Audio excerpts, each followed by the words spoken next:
Those pushing the Disclose Act have a simple view. If the Supreme Court is no longer willing to limit the speech of those who oppose their agenda, we'll find other ways to do it.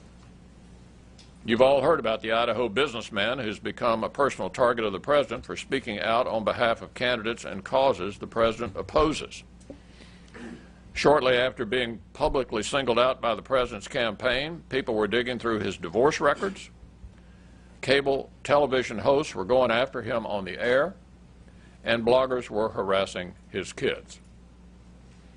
Charles and David Koch have become household names, not for the tens of thousands of people they employ, not for their generosity to charity, and not for building up one of the most successful private corporations on the planet, but because of their forceful and unapologetic promotion and defense of capitalism. In return for their decades of work, one of the president's top aides exposed them to public scrutiny by insinuating that they had done something shady on their taxes. And earlier this year, the president's own campaign manager sent a mass email to the campaign supporters notifying them of a Koch-backed event, presumably to incite just the kind of mob that in fact showed up. The results have been predictable.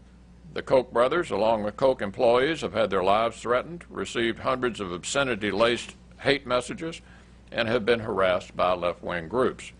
One email carried a typical message. It read, "Choose your expiration date."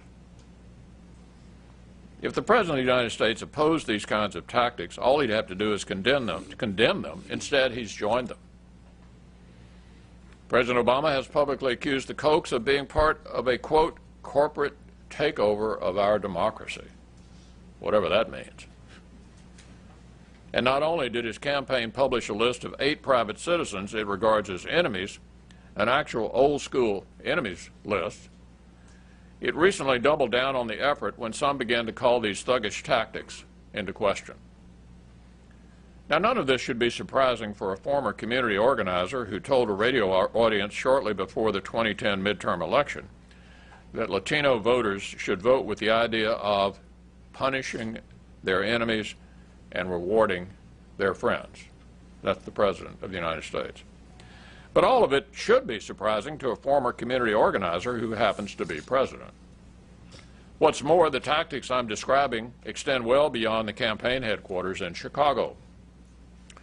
To an extent not seen since the Nixon administration, they extend deep into the administration itself.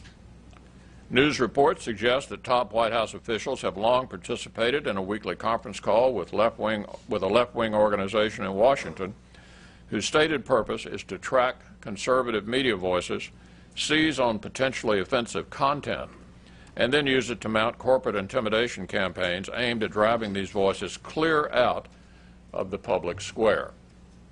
Earlier this year, dozens of Tea Party-affiliated groups across the country learned what it was like to draw the attention of the speech police when they received a lengthy questionnaire from the IRS demanding, listen to this, demanding attendance lists, meetings transcripts, and donor information. One of the group's leaders described the situation this way. He said, groups like ours either drown in unnecessary paperwork, or you survive and give them everything they want, only to be hung. The head of one national advocacy group has released documents which show that his group's confidential IRS information found its way into the hands of a staunch critic on the left, who also happens to be a co-chairman of the President's re-election committee. The only way this information could have been made public is if someone leaked it from inside the IRS.